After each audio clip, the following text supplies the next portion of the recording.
ప్రేమించేదన్, అధికముగా ఆరాధింతున్, ఆసక్తితో నిన్ను పూర్ణ మనసుతో ఆరాధింతున్, పూర్ణ బలముతో ప్రేమించేదన్. ఆరాధన ఆరాధన ఆరాధన ఆరాధన ఆరాధన ఆరాధన ఆరాధన ఆరాధన.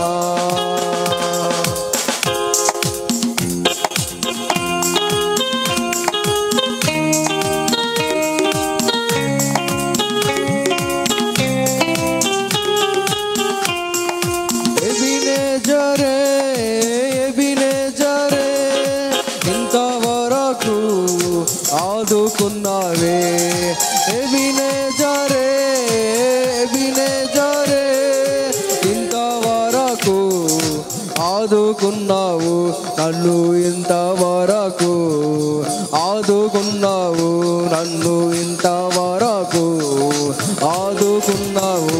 నిన్ను పూర్ణ మనసుతో ఆరాధింతున్, పూర్ణ బలముతో ప్రేమించేదన్. ఆరాధన ఆరాధన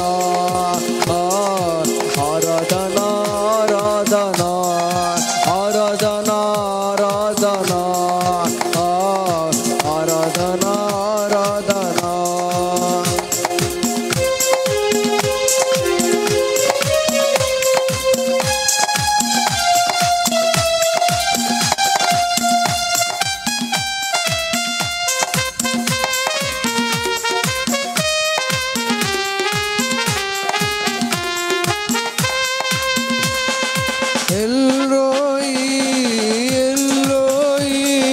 నన్ను చూచావే వందనామయ్యా, ఎల్రోయి ఎల్రోయి, నన్ను చూచావే వందనామయ్యా, నన్ను చూచావే వందనామయ్యా, నన్ను చూచావే వందనామయ్యా. నిన్ను పూర్ణ మనసుతో ఆరాధింతు, పూర్ణ బలముతో ప్రేమించేదన్. ఆరాధన ఆరాధన ఆరాధన ఆరాధన ఆరాధన ఆరాధన ఆరాధన ఆరాధన. ప్రైజ్ ది లార్డ్, హల్లెలూయా. నా కోట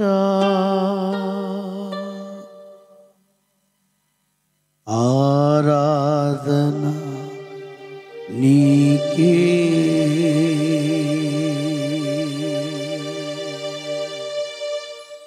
ప్రతి ఒక్కరు కూడా నాతో పాటు అదే మాటలు చెప్పండి. ఎందుకనంటే మన బలము ఆయనే.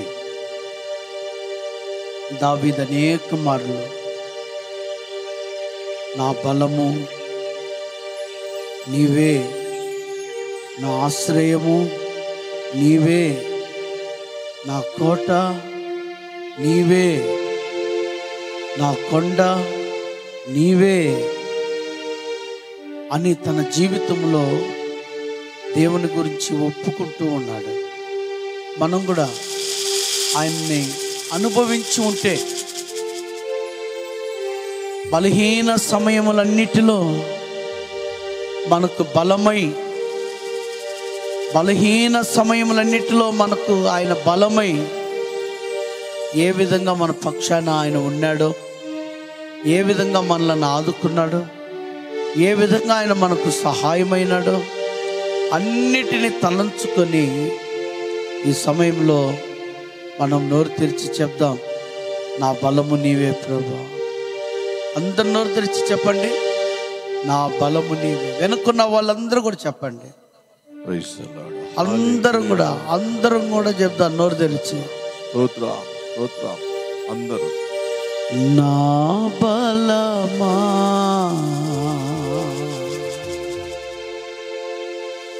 నా కోట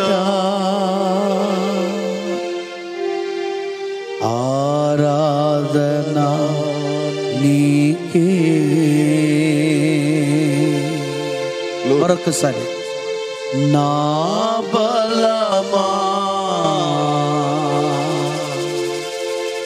నా కోట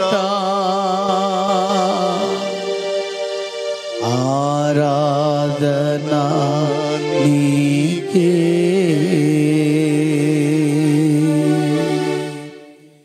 నా దుర్గమా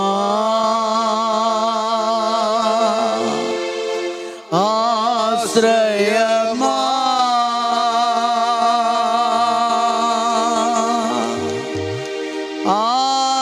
ఆరాధనా నీకే నా దుర్గమా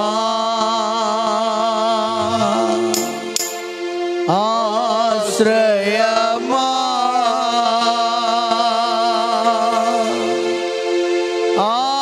ఆరాధనా నీకే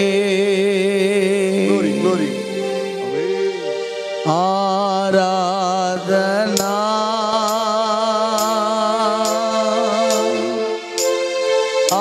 ఆరాధనా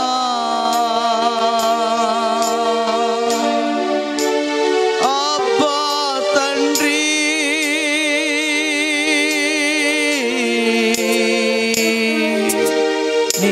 నీకేనయ్యా ప్రతి ఒక్కరు కూడా ఆరాధనా ఆరాధనా అబ్బా తండ్రి నీకేనయ్యా మరలా ఆరాధనా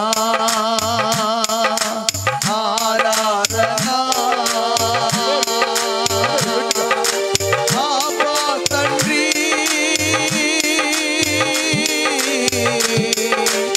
నీకేనయ్యా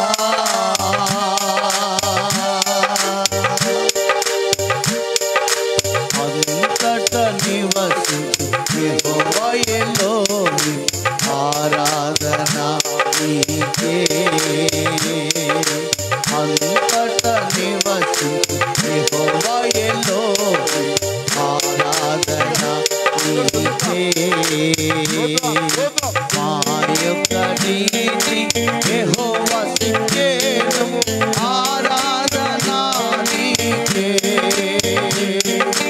మా యొక్క నీతి యెహోవా సిక్కేను ఆరాధనా నీకే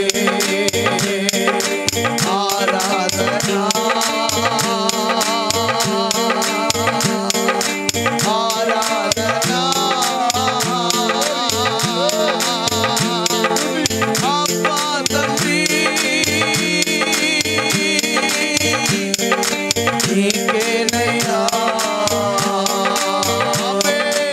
ఆరాధనా అందరూ ప్రతి నోరు యేసయ్యా నీకేనయ్యా నా ఆరాధన ప్రతి ఒక్కరు ఆరాధనా ఆడని నోరు ఉండకూడదు ప్రభుని మహిమ పరచని నోరు ఉండకూడదు ప్రతి నోరు ప్రతి పెదవులు ప్రతి నాలుక దేవునికి అంకితం అవ్వాలి ఆమేన్ ఆరాధనా ఆరాధనా అబ్బా తండ్రి నీకేనయ్యా ఆరాధనా స్తుతి ఆరాధనా ఆరాధనా స్తుతి ఆరాధనా స్తుతి ఆరాధనా స్తుతి ఆరాధనా స్తుతి ఆరాధనా స్తుతి ఆరాధనా ఆరాధనా స్తుతి ఆరాధనా ఆరాధనా స్తుతి ఆరాధనా ఆరాధనా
ఏదైనా సరే ఒక సిస్టమేటిక్గా, క్రమంగా మనం పెద్దలకి వాళ్ళు చెప్పిన మాటకి వెంటనే లోబడే తత్వముతో మనం వెళ్తూ ఉంటే ఆ స్థలంలో దేవునికి మహిమ ఉంటుంది.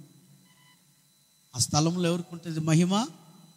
మనం ఒకరినొకరం పొగుడుకోకూడదు. పొగుడుకునే ప్రోగ్రాం కాదు ఇది. మనం పొగిడితే ఒక్కరినే పొగడాలి. మనం అందరం కలిసి ఎవరిని పొగడాలి? అంతే. సమస్త మహిమ, ఘనత, ప్రభావములకు ఆయన ఒక్కడే యోగ్యుడు, అర్హుడు. కాబట్టి ఆయనకే చెందాలి. అన్ని ఘనతలు ఆయనకే చెందాలి. ఒకసారి మన కుడికి చేతులు ఇదిగో నాలాగా చక్కగా మీరు పైకెత్తి గట్టిగా నీళ్ళు చెప్దాం. ఇంకొకసారి ముందోళ్ళ స్వరమే నాకు వినబడుతుంది, వెనక్కున్న వాళ్ళు అందరం కూడా గట్టిగా చెప్దాం హల్లెలూయా. ఇంకొకసారి హల్లెలూయా. దేవునికి స్తోత్రం. ఈ సమయంలో నిన్నటి దినాన విన్న వాక్యంలో మీరు ఎంతవరకు ఉన్నారు అనేది నేను తెలుసుకోవడానికి మనకు మూల వాక్యము అని ఒక వాక్య భాగాన్ని తెరిచి చదివాము. దానిని ఒకసారి మీరే చదవాలి. ఎవరు చదువుతారో చూస్తాం.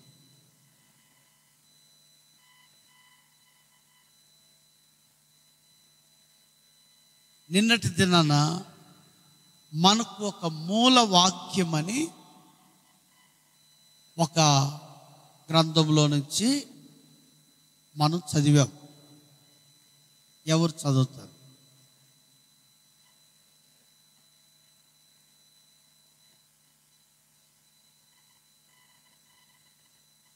మీకు ఒక చిన్న ఉదాహరణ, ఒక చిన్న కథ చెప్తాను నేను.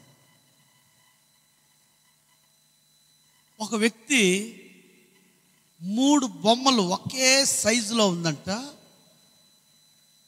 ఒకే ఆకారంలో ఉంది, ఒకే సైజు, ఒకే ఆకారం, ఒకే పెయింటింగ్తో ఉంది. 3 మనిషి బొమ్మలు అన్నమాట ఇవి. అయితే ఆ 3 బొమ్మలను తయారు చేసుకుని అతడు అమ్మడానికి వెళ్ళాడు. అమ్మ బొమ్మలో అని అంటా ఉంటే ఏం బొమ్మలా అని చూడడానికి జనం వచ్చారు. దాని దగ్గరకు వచ్చి చూసినప్పుడు కొనడానికి వచ్చిన వాళ్ళు ఇదెంత అన్నీ ఒకే రేటేనా అని అంటే అతడు చెప్పాడు, అమ్మా ఇదిగో ఇది మాత్రం 1000 రూపాయలు, ఇది మాత్రం 2000, ఇది మాత్రం 3000 అన్నాడు. అక్కడున్న వాళ్ళకి ఏం అర్థం కాలేదు. అయ్యా చూడడానికి 3 ఒకటేగా ఉంది కదా, 3 సైజు ఒకటేగా ఉంది, ఆ పోలికలన్నీ ఒకటేగా ఉన్నాయి, పెయింటింగ్ అంతా ఒకటేగా ఉంది, మళ్ళీ 1000 రూపాయలు తేడా ఉంది, ఏంటి బొమ్మల విశేషము అని అడిగాడు. అమ్మా చూడండి వీటికి వేరు వేరు లక్షణాలు ఉన్నాయి అని చెప్పి ఒక సన్న కమ్మి తీసుకొని ఈ 1000 రూపాయల బొమ్మకి చెవులో వేసాడు దాన్ని. ఈ కమ్మిని అట్ట చెవులు అట్టేయంగానే నేరుగా తెలిపోయింది. చూడండి ఈ కమ్మి అట్టేయంగానే ఆ చెవులోంచి అట్ట వెళ్ళిపోయింది. అందుకేనమ్మా ఇది 1000 రూపాయలు. ఆహా అట్టయితే 2000 రూపాయల బొమ్మ ఏందో అని అనగానే ఆయన ఈ కమ్మి చెవులో వేసాడు, అది నోట్లో నుంచి వచ్చింది. ఆ బొమ్మ ఇట్లా చెవులో కమ్మేయంగానే నోట్లోంచి బయటకు వచ్చేసింది. అందుకే ఇది 2000 అన్నాడు. తర్వాత 3వ బొమ్మ విశేషమైంది అని ఆ కమ్మినట్టు వేయంగానే అది కళ్ళట్టు మూసింది, అంతే. ఇక ఆ కమ్మి కనబడలేదు. అప్పుడు ఆయన చెప్పినాడు, అమ్మా ఇలాగనే ఉంటారు మనుషులు దేవుని సన్నిధిలో. విన్న వాక్యాన్ని ఈ చెవుతో విని ఈ చెవుతో వదిలేస్తారు. వీళ్ళు సర్వసాధారణమైన వాళ్ళు. కొంతమంది ఉంటారు, వింటారు, అర్థం చేసుకుంటారు, ఓహో ఈ వాక్యమే కదా అని చెప్పేసి నోటితో వదిలేస్తారు. ఇంకా కొంతమంది ఉంటారు, విన్న వాక్యాన్ని హృదయంలో భద్రపరుచుకునేవాళ్ళు. చూసారా, మనం చివరి దినాల్లో ఉన్నాము. మనం వినే వాక్యాన్ని మన హృదయంలో భద్రంగా ఉంచుకోవాలి. ఈరోజు మనం చేతిలో బైబిల్ ఉంది, చెప్పడానికి దేవుడు నిలబెట్టిన దైవజనులు ఉన్నారు, అంతా బాగుంది. మనందరికీ తెలుసు కదా, యేసు ప్రభు రాకడ దినాల్లో దేవుని సువార్త అంతా ప్రకటింపబడుతుంది. ఇక వాక్యము కరువైపోద్ది. ఆమోసు గ్రంథంలో అంటాడు, భూమి యొక్క ఆ కొన మొదలుకొని ఈ కొన వరకు దేవుని వాక్యము కొరకు సంచరించినప్పుడు అది దొరకదంట. అలాంటి భయంకరమైనటువంటి దినాలలోకి మనం వెళ్ళబోతున్నాం. ఇప్పటికే ప్రపంచంలో అనేక ప్రదేశాల్లో దేవుని వాక్యము లేకుండా చేయాలనేటువంటి ప్రయత్నాలు మనం చూస్తూ ఉంటున్నాం. కాబట్టి మనం దేవుని వాక్యాన్ని ఎట్టి పరిస్థితులలో నిర్లక్ష్యంగా వినకూడదు. దేవుడు ఘనపరిచిన వాక్యాన్ని మనం ఘనపరచాలి. దేవుడు మాట్లాడుచుండగా ఆరోగ్యకరమైన చెవులతో, స్వస్థపడిన చెవులతో, రక్తము చేత అభిషేకము చేత శుద్ధి చేయబడిన ఆత్మ చెవులతో దేవుని వాక్యాన్ని మనము శ్రద్ధగా వినాలి. దేవునికి స్తోత్రం, హల్లెలూయా. అందరం గట్టిగా హల్లెలూయా చెప్దాం. వాక్యము వినేవాళ్ళు, వాక్యం అందిస్తున్న దైవజనుల వైపు సూటిగా చూస్తూ వాక్యం వింటా ఉండండి. ఈ సమయంలో నిన్నటి దినాన మనము హెబ్రీలకు రాసిన పత్రిక 9వ అధ్యాయం 26వ వచనములోను 28వ వచనములోను యేసుక్రీస్తు యొక్క 2 భూమి మీద జరిగే ప్రత్యక్షతలను మనము చదివి ఉంటున్నాం. మొదటిది, యేసు ప్రభు ఈ భూమి మీదకి వచ్చినటువంటి లేక ప్రత్యక్షమైన ఉద్దేశము మనము చదివి ఉన్నాం. ఒకసారి చదువుదాం. యేసుక్రీస్తు ఈ భూమి మీదకి ఎందుకు వచ్చినారు? హెబ్రీలకు రాసిన పత్రిక 9వ అధ్యాయం 26వ వచనం. నాకు కొంచెం దగ్గరగా ఉన్న వాళ్ళు చదివితే నేను అందుకోవడానికి బాగుంటుందండి, దయచేసి క్షమించండి. చదవండి.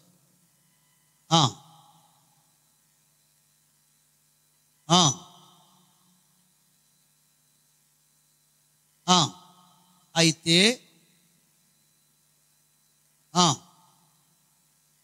తన్ను తానే బలిగా అర్పించుకొనుట వలన పాప నివారణ చేయుటకై ఒక్కసారే ప్రత్యక్షపరచబడెను. పాప నివారణ చేయుటకై యేసు ఈ లోకాన ప్రత్యక్షపరచబడ్డారు.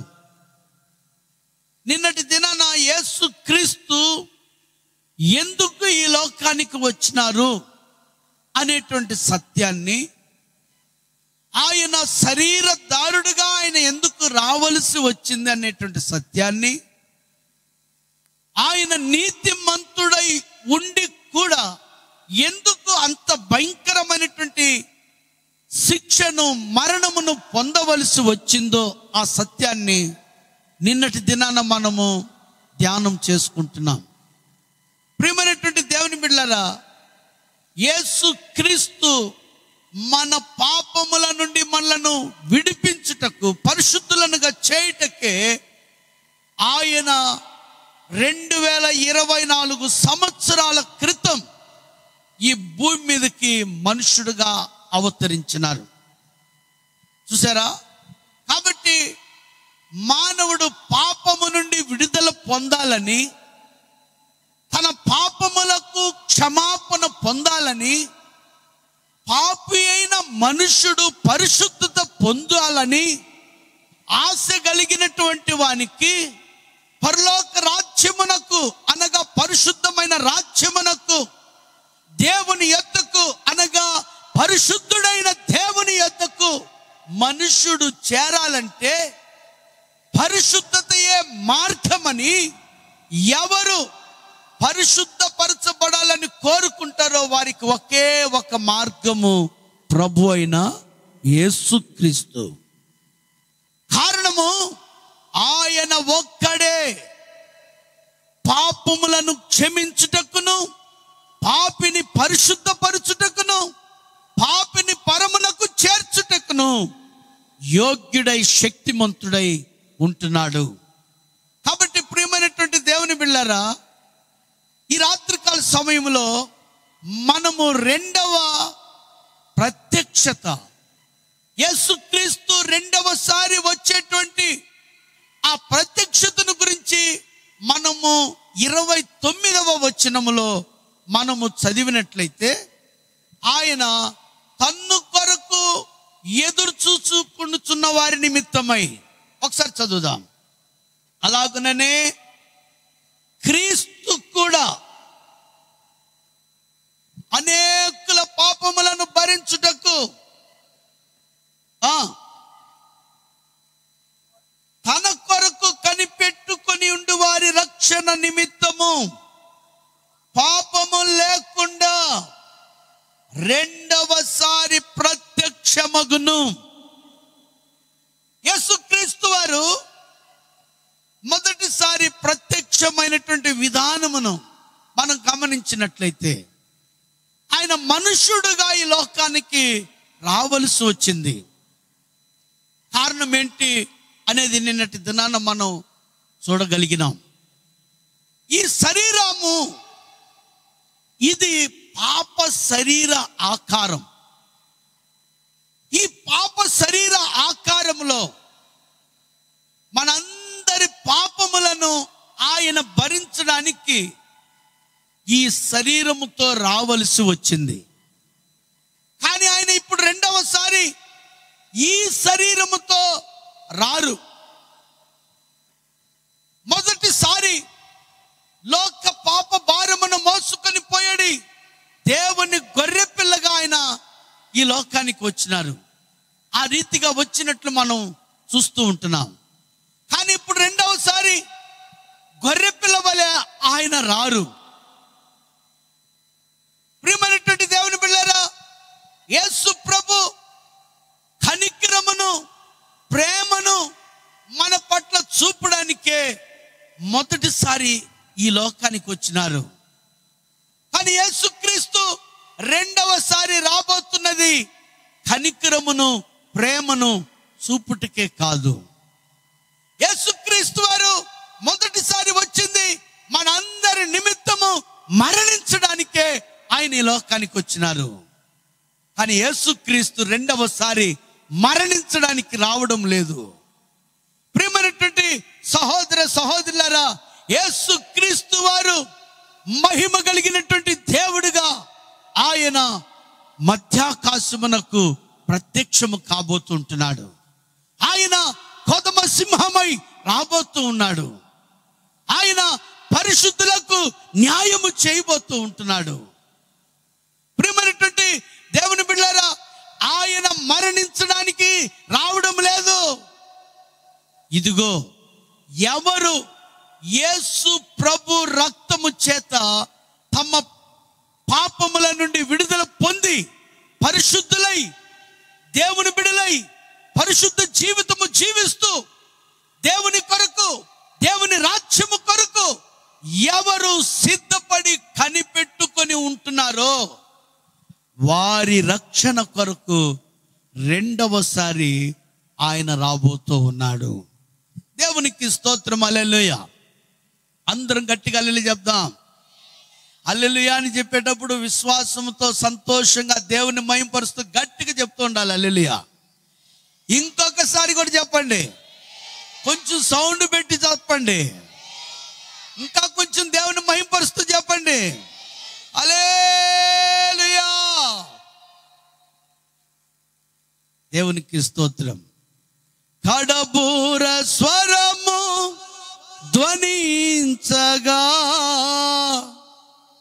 ప్రియుని స్వరము వినిపించగా, కడబూర స్వరము ధ్వనించగా, ప్రియుని స్వరము వినిపించగా, వడివడిగా ప్రభు చెంతకు చేరేదా, ప్రియమార ప్రభు యేసునే గాంచెదా. వడివడిగా అందరూ చప్పులు కొడుతూ పాడదాం, ప్రతి ఒక్కరు పాడండి. మరలా పాడతాను మీ కొరకు. కడబూర స్వరము ధ్వనించగా, ఆమేన్.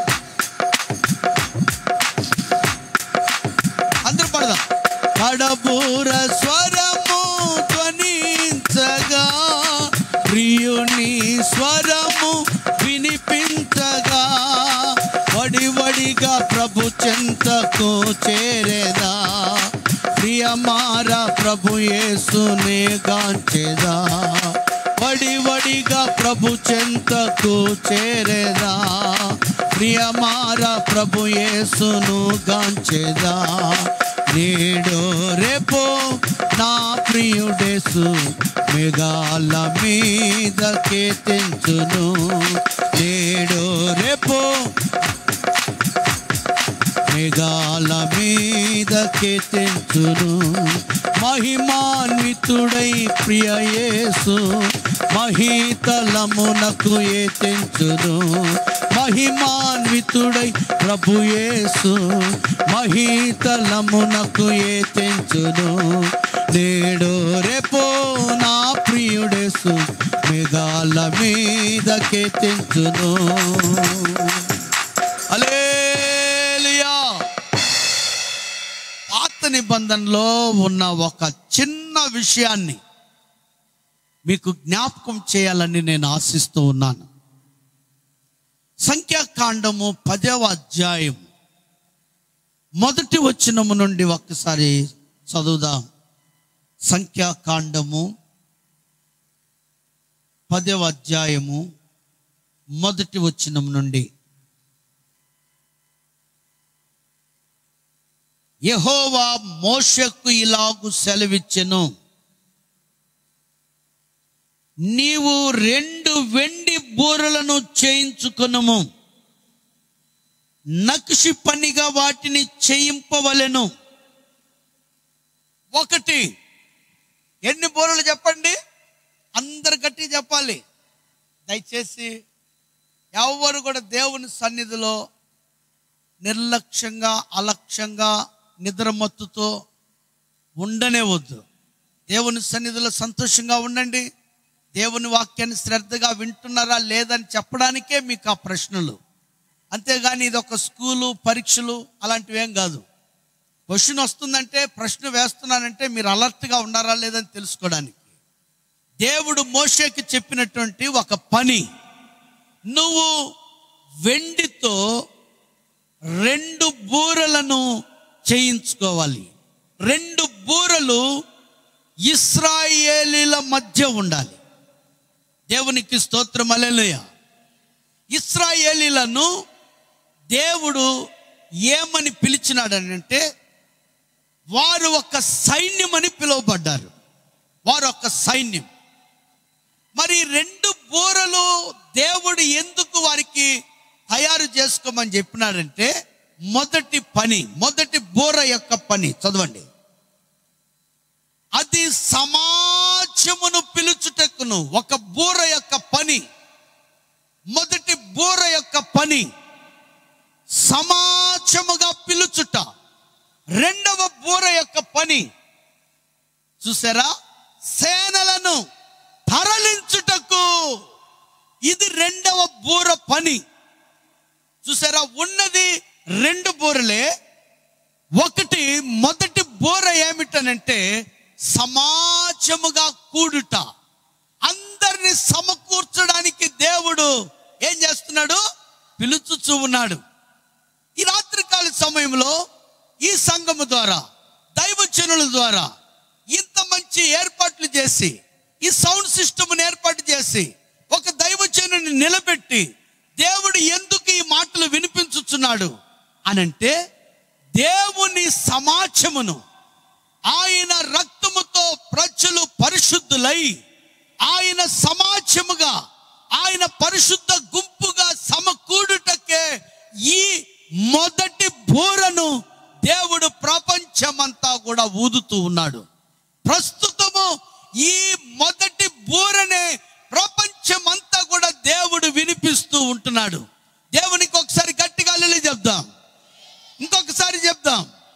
దేవుడు పిలుచుచున్నాడు కదా, ప్రయాసపడి భారము మోసుకొనుచున్న సమస్తమైన జనులారా, నా యొద్దకు రండి, నా యొద్దకు రండి, ఇదిగో నేను మీకు విశ్రాంతిని కలుగు చేతును. పాపము యొక్క భారము నుండి, శాపము యొక్క భారము నుండి, మీ ప్రతి విధమైనటువంటి వ్యాధి బాధల నుండి, సాతాను భారము నుండి నేను మీకు విశ్రాంతిని కలుగు చేతునని ప్రపంచమంతా కూడా ఇలాంటి సౌండ్ సిస్టమ్ ద్వారానో, టీవీల ద్వారానో, లేకపోతే ఈ సెల్ ఫోన్ల ద్వారానో, ఏ రూపము మనుషుడు దేనికి దగ్గర ఉన్నాడో దాని ద్వారానే దేవుడు ఈ సువార్తను అందిస్తూ ఉన్నాడు. దేవుడు ఒక సమాజమును సమకూరుస్తూ ఉన్నాడు, పిలుస్తూ ఉన్నాడు. అయితే అపోస్తలుడైన పౌలు మొదటి కొరింథీయులకు రాసిన పత్రిక 15వ అధ్యాయం 51వ వచనములో నుండి మనం చదివినట్లయితే, అక్కడ అపోస్తలుడైన పౌలు పరిశుద్ధాత్మ ద్వారా ఇంకొక విషయాన్ని తెలియజేస్తా ఉంటున్నాడు. అది దేని కొరకు అంటున్నాడు? ఆ బూర ఏమిటనంటే కడబూర. ఏం బూర చెప్పండి? కడబూర. అమ్మా, దేవుని వాక్యం వింటున్నారా? వింటున్నారమ్మా? ఇప్పుడు చెప్పిన బూర ఏం బూరమ్మా? ఎన్న బూరమ్మా? కడబూర. దేవునికి స్తోత్రం, హల్లెలూయా. ఈ కడబూర శబ్దమును దేవుడు వినిపించబోతుంటున్నాడు కదా. మొదటి దశలోనికి రాసిన పత్రిక 4వ అధ్యాయములో కూడా మనం చూస్తుంటున్నాము.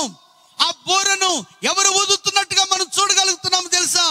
దేవుని దూత, ప్రధాన దూత శబ్దముతో, బూర ధ్వనితో, ఆర్భాటముతో దేవుడు ప్రత్యక్షమైనప్పుడు మనమందరం కూడా ఏం చేస్తున్నామంట? ఆయనను ఎదుర్కొనుచున్నాం. దేవునికి స్తోత్రం, హల్లెలూయా, హల్లెలూయా. చూసారా, ఆ కడబూర ఏమిటనంటే సేనలను తరలించే బూర.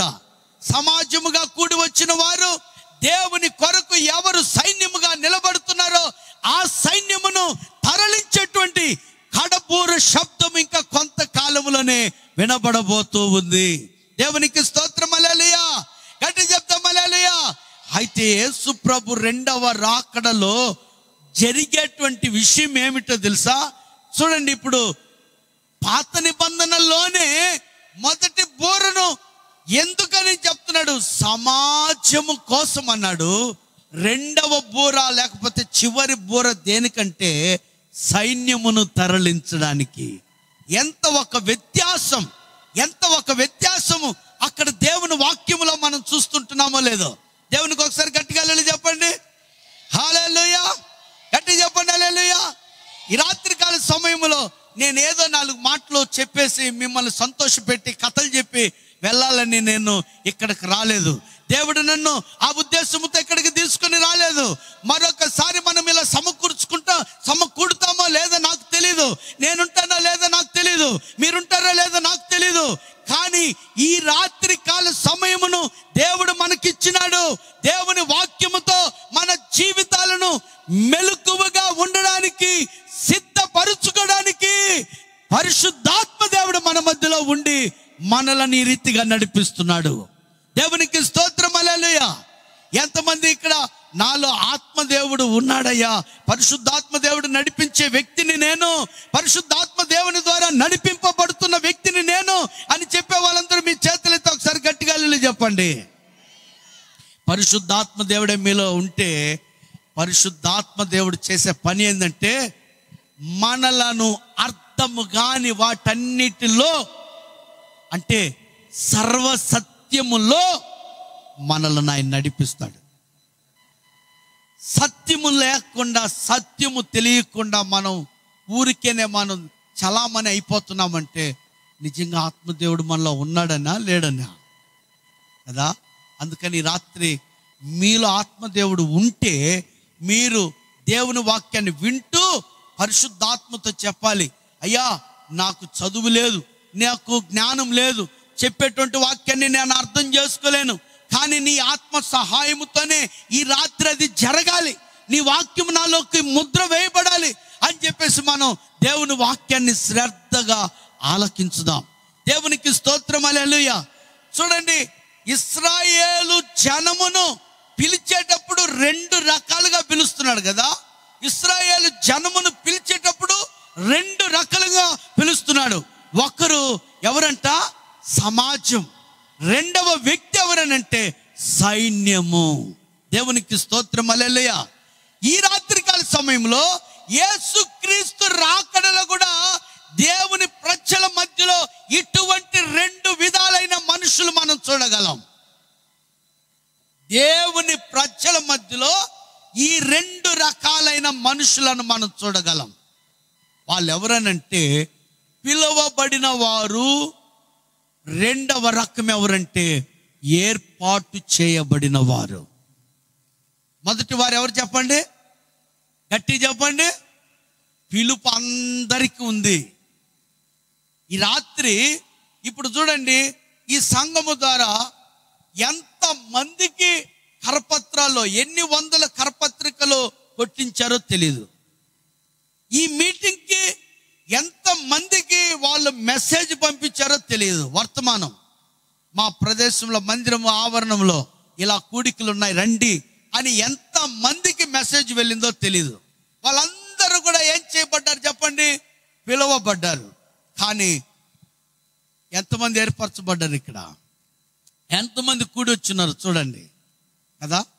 అందరూ కూడా ఏమనుకొని ఉండొచ్చు, అందరూ పిలుపుని పొందుకొని ఉండొచ్చు, కానీ కొందరు మాత్రమే ఇక్కడికి వచ్చారు కదా. అయితే విశేషం ఏంటంటే మీరు కూడా ఎవరు? పిలువబడిన గుంపే. మీరు కూడా ఎవరు చెప్పండి? మీరు కూడా పిలుపుని అందుకొని వచ్చిన వారే. కానీ ఇక్కడ విశేషం ఏమిటనంటే పిలువబడిన వారు అనేకులు, కానీ ఏర్పరచబడిన వారు కొందరే. అర్థమైందా? మీరందరూ పిలుపుని అందుకొని వచ్చారు, కానీ ఇక్కడ ఆ కడపూరు శబ్దము మ్రోగగానే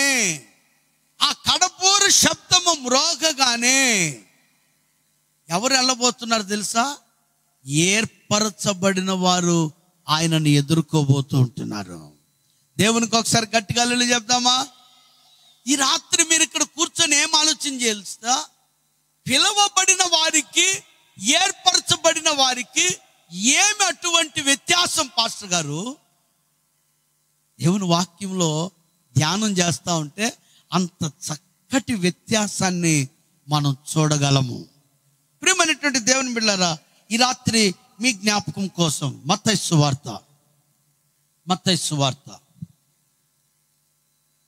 22వ అధ్యాయం 8వ వచనాన్ని ఒకసారి చదువుకుందాం.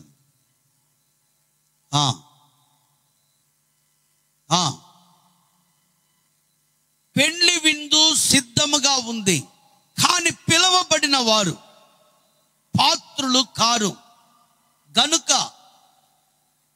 చూసారా? పెండ్లి విందు సిద్ధముగా ఉంది, కానీ పిలువబడిన వారు, వింటున్నారమ్మా, పాత్రులు కారు.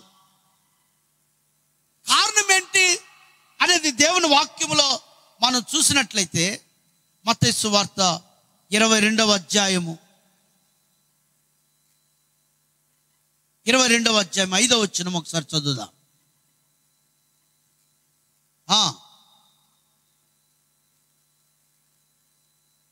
దేవునికి స్తోత్రం. హల్లెలూయా, హల్లెలూయా. చూడండి, దేవుని పిలుపుని అందుకున్నటువంటి వారు, పిలువబడిన వారు, ఆ పెండ్లి విందుకి పిలువబడిన వారు, వారు విందులో పాల్గొనరు. కారణం ఏమిటంటే వాళ్ళు ఏం చేస్తున్నారు? వారు అనేకమైనటువంటి ఏకముగా వాళ్ళు సాకులు చెప్తా ఉన్నారంట. అంటే నిర్లక్ష్యముగా ఉన్నారు. పిలుపుకి ఏం చేస్తున్నారు? దేవుని పిలుపునకు నిర్లక్ష్యం, అవిధేయత, అనేకమైన సాకులు చెప్పడం. వారు చెప్పినటువంటి సాకులలో మనం గమనించినట్లయితే వారు ఒకడంటున్నాడు, నేను ఎడ్లను కొన్నాను, దాన్ని నేను చూడడానికి వెళ్తున్నాను. ఇంకొకడు అంటున్నాడు, నాకు కొత్తగా పెళ్ళయింది. ఇంకొకడు అంటున్నాడు, ఇదిగో నేను పొలమునకు వెళుతున్నాను. సరే, ఈ మూడు విషయాలు ఎవరు చెప్తున్న విషయాలు అంటే పిలవబడిన వారు చెప్తున్నటువంటి విషయాలు. మా వింటున్నారా? పిలవబడిన వారు విందుకు వెళ్ళరు. దేవుడు చెప్తున్నాడు, పిలవబడిన వారు విందుకు వెళ్ళరు. ఎందుకు వెళ్ళరు? చూడండి, వాళ్ళు పిలువబడ్డవారే. దేనికోసము? పెండ్లి విందుకు. పెండ్లి విందు అంటే మీరు మామూలు సాధారణమైన పెండ్లి విందుకు అనుకుంటున్నారేమో. గొర్రెపిల్ల యొక్క వివాహ మహోత్సవమునకు పిలువబడ్డారు. కానీ వారి జీవితంలో వారు దాంట్లో పాలుపంపులు పొందే స్థితిలో లేరు. కారణం ఏమిటి అనేది మనం ఇక్కడ చూస్తున్నాం. వారు ఆ పిలుపుని అందుకున్న వారు ఏం చేస్తున్నారు చెప్పండి? నిర్లక్ష్యం, అవిధేయత, డిసొబీడియన్స్. రెండవది మనం గమనించినట్లయితే వాళ్ళు కొన్ని సాకులు చెప్తా ఉన్నారు. సాకులు చెప్పడము అనేది మనం గమనించినట్లయితే ఎందుకు సాకులు చెప్తున్నారు? సాకులు ఎందుకు చెప్తారు చెప్పండి? ఉన్నటువంటి దాని విషయమై మనసు లేకపోవడము, మరి దానికి సంపూర్ణమైనటువంటి విధేయత లేకపోవడము, లేక దాని నిమిత్తమైన మనస్సు సమర్పణ లేకపోవడము. ఇక్కడ మూడవ విషయాన్ని మనం గమనించినట్లయితే వారు చెప్పినటువంటి సంగతులు, ఎద్దులు కొన్నాను, పశువులు కొన్నాను, పెళ్ళయింది, భూమిని కొన్నాను, ఈ విషయాలన్నీ కూడా, ఈ మూడు విషయాలు కూడా అది ఆత్మ సంబంధమైనవి. గట్టి చెప్పండి, ఆత్మ సంబంధమైనది కాదు. పిలువబడిన వారి జీవితంలో చూసారా, పిలువబడిన వారి జీవితంలో వారి యొక్క స్థితి, దేవుని వాక్యంలో వాళ్ళు పెండ్లి విందులకు ఏర్పరచబడ్డవారు కారు. వాళ్ళు పెళ్లి విందులో ఉండరు. ఎందుకు ఉండరు? దేవుని వాక్యంలో మనం చూస్తూ ఉన్నాం. వాళ్ళు పిలుపుని అందుకున్న వారే, కానీ వారిలో కావలసినంత విధేయత ఉంది. పిలుపుని అందుకున్న వారే, కానీ వారి జీవితంలో సమర్పణ లేదు. పిలుపుని అందుకున్న వారే, కానీ భూ సంబంధమైన మనసు వారిలో ఉంది. భూ సంబంధమైనటువంటి విచారములు దేవుని వాక్యములో, దేవుని బిడల మధ్యలో దేవుడు అనేక సమయాలలో భూ సంబంధమైన విచారములను బట్టి ఎన్నో విషయాలను దేవుడు మనకు చూపిస్తూనే వచ్చాడు. చూడండి, ఆయన కొండ మీద ప్రసంగం చేసేటప్పుడు వారితో మాట్లాడుతూ ఉన్నాడు. దేవుని ప్రజలను ఉద్దేశించి మాట్లాడుతున్నారు.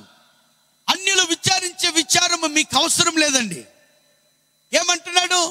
మొదట నా నీతిని, రాజ్యమును వెతుకుడి, అప్పుడు ఇవన్నీ మీకు అనుగ్రహింపబడతాయి. అయితే వాళ్ళ మనసు, వాళ్ళ చింత, వాళ్ళ ఆలోచన దేని మీద ఉంది? ఏమి తిందుమా, ఏమి త్రాగుదమా, ఏమి ధరించుదమా, ఎలా సుఖపడదామా. ఈనాడు దేవుని బిడ్డల యొక్క జీవితంలో మీరు బాగా గమనించండి. ప్రియమైనటువంటి దేవుని బిడ్డలారా, దైవజనులుగా మా దగ్గరకు వచ్చేటువంటి ప్రతి ప్రార్థన విన్నపం, ఏమండి, ఇక్కడ కూర్చున్న మీరు కూడా, మీరు దేవుని మందిరానికి వెళ్ళి దైవజనుల దగ్గరికి వెళ్ళి మీరు విన్నవించుకునేటువంటి మీ విన్నపం, లేదా మీరు మోకరించి దేవునికి మొరపెట్టేటువంటి మీ మొర బాగా ఆలోచన చేయండి. దేని విషయమై ఉంది? బాగా ఆలోచన చేసుకుందాం. దేని విషయమై మనం చింతిస్తున్నాం? అయ్యా నా కుటుంబంలో ఆర్థిక సమస్యలు, అయ్యా నా ఆరోగ్య సమస్యలు, నాకు భూ సంబంధమైన ఈ పోరాటం, ఆ పోరాటము, ఈ చింత విచారముతో నేను నలిగిపోతున్నాను అని దేవుని దగ్గరికి వెళ్ళడమే. దైవజనులకి మన అవసరతలు, అక్కర్లు, మన కుటుంబము, మన వ్యవస్థ, వీటి నిమిత్తమై ప్రార్థన చేయండి, చేయండి, చేయండి, చేయండి, చేయండి. ఇదే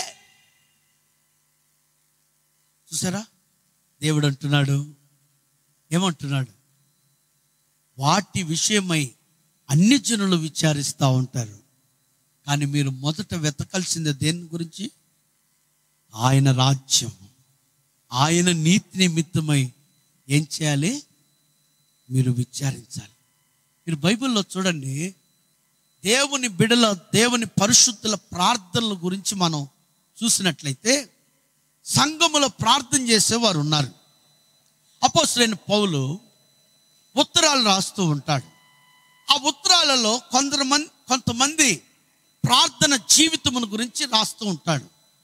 ఫలానా వాళ్ళు మీ కొరకు ప్రార్థిస్తున్నారు, ఫలానా వాళ్ళు మీ కొరకు ప్రార్థనలో ఎఫ్రాను గురించి ఉదాహరణ నేను చెప్తున్నాను.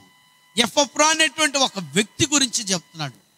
అతడు మీ కొరకై మీరు పరిశుద్ధపరచబడి, మీరు సంపూర్ణులుగా మారి, మీరు దేవుని ఎదుట నిలబడాలని, దేవుని రాకడలో ఎలాగైనా నిలబడాలని మీ నిమిత్తమై అతడు మానక, అతడు ప్రార్థనలో పోరాడుతూ ఉన్నాడు. ఒక పరిశుద్ధుని ప్రార్థన. ఏం తినాలి, ఏం త్రాగాలి, ఆరోగ్యం, సంపాదన, ఈ వాటి మీద కాదు, ఎలాంటి వాటి మీద ఉందో చూడండి. ప్రియమైనటువంటి దేవుని బిడ్డలారా, ఈ పిలువబడిన వారు ఇలా ఉన్నప్పుడు, పిలువబడిన వారి మధ్యలో నుండి వేరు చేయబడిన వారు, అనగా ఏర్పరచబడిన వారు వేరవడమే యేసుక్రీస్తు రాకడలో కార్యము. దేవునికి స్తోత్రం, హల్లెలూయా. ఆయన కొరకు కనిపెట్టుకుని ఉండువారు ఎవరు? ఏర్పరచబడినటువంటి వారు. ఈ రాత్రికాల సమయంలో సమయం కొంచెంగా ఉండటం బట్టి నేను త్వరగా ముగించేస్తూ ఉంటున్నాను. ప్రియమైనటువంటి దేవుని బిడ్డలారా, చూడండి, పిలువబడిన వారు పిలుపునందుకున్నారే, కానీ వారి యొక్క జీవితంలో వారు అవిధేయులు గాను, సమర్పణ లేని వారు గాను, అలాగనే వారి యొక్క జీవితంలో భూ సంబంధమైన విచారములతోనే ఉన్నవారుగా ఉన్నారు.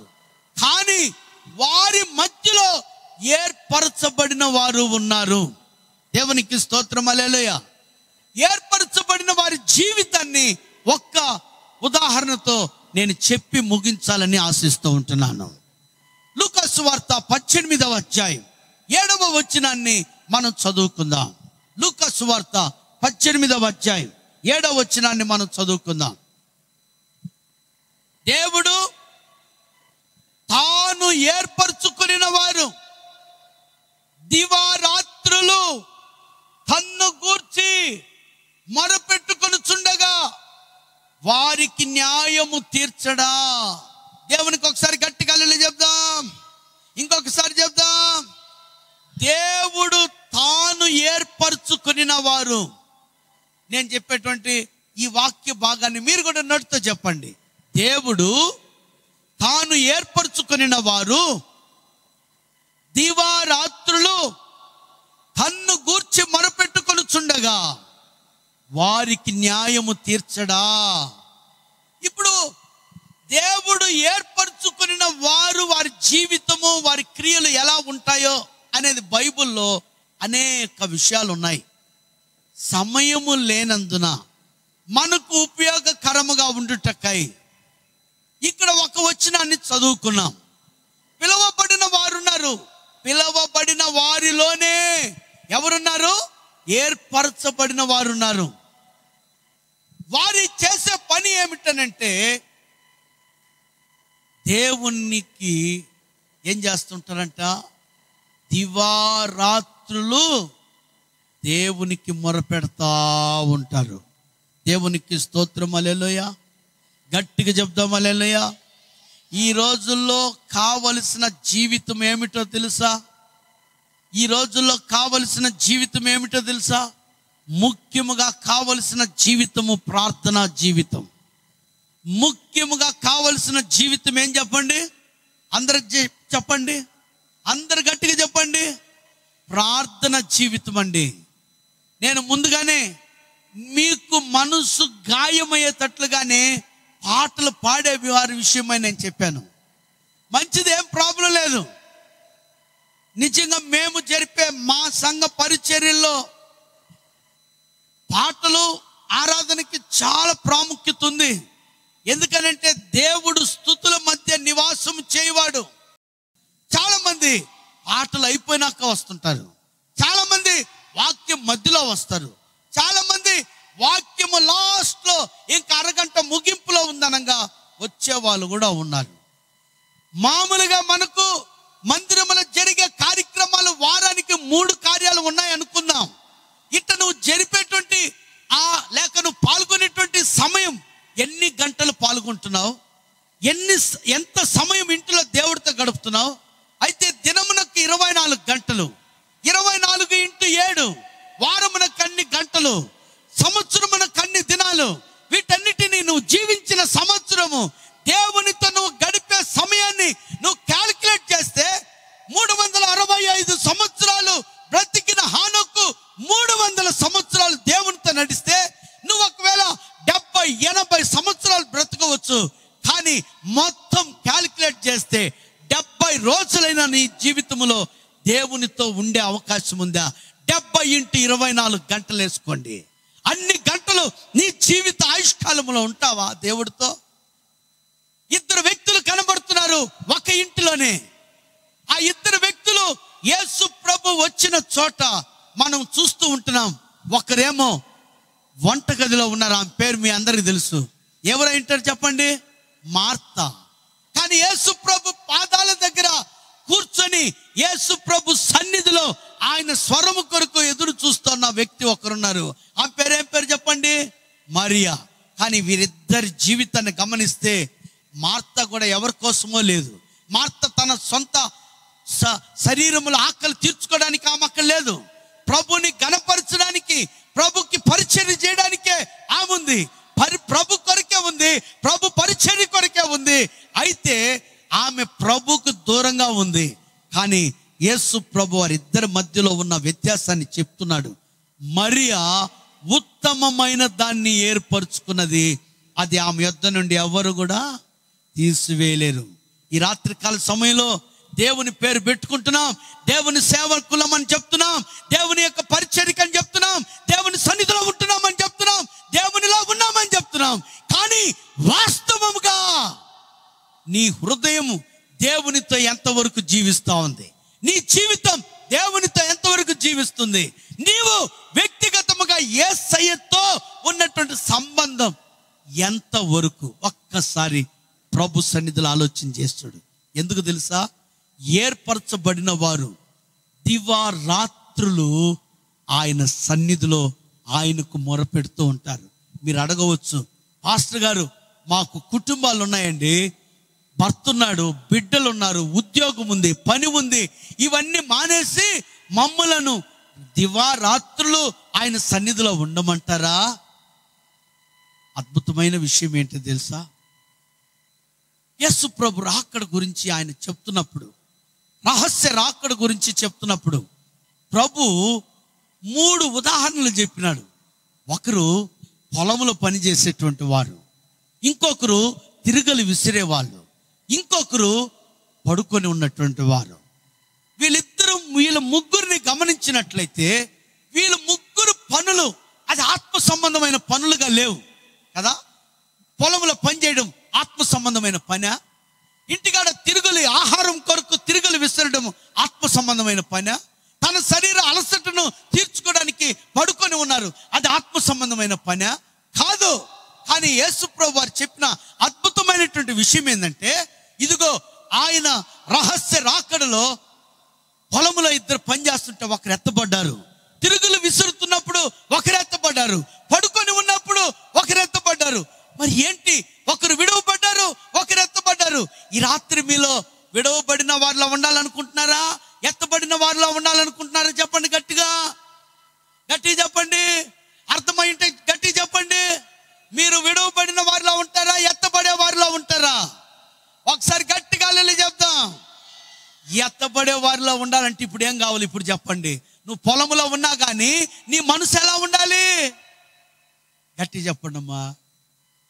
పొలంలో ఉన్నానన్న పేరే కానీ, పొలంలో ఉన్నానన్న పేరేనయ్యా, పొలంలో పని చేస్తున్నానన్న పేరేనయ్యా, ఇంట్లో వంటగదిలో ఉన్నానన్న పేరేనయ్యా, బట్టలు ఉతుకుతున్నానన్న పేరేనయ్యా. కానీ నా మనస్సు ఆయన ఎప్పుడు వస్తాడో ఆయన్ని ఎదుర్కోవడానికి సిద్ధంగా ఉన్నాను.